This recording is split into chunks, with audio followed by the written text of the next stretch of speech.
ছোট্ট গল্প দিয়ে শেষ করবো। এখানে অনেকক্ষণ ধরে আপনারা আছেন, উনারা বলতেছেন আমরা মূর্খ, আমাদের দোষ। আমি বলি আপনারা শিক্ষিত, এটা আমরা মেনে নিই। আপনারা সর্বোচ্চ বিদ্যাপীঠে পড়াশোনা করতেছেন।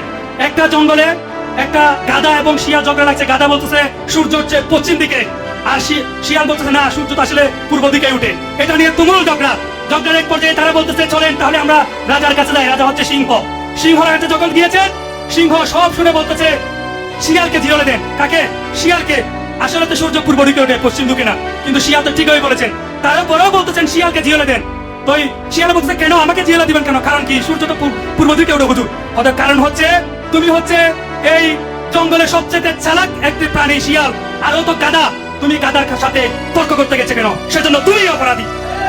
অতএব আমি বলতে চাই, চট্টগ্রাম বিশ্ববিদ্যালয়ের যারা সর্বোচ্চ বিদ্যাপীঠে পড়াশোনা করেন, যারা আগামীতে বাংলাদেশ নেতৃত্ব দিবেন, তারা আমার এলাকার এই মূর্খ গাধার উপর আপনারা যেহেতু আসছেন, আমার এলাকায় আসছেন, অবশ্যই আপনারা অপরাধী। আরেকটা বিষয় হচ্ছে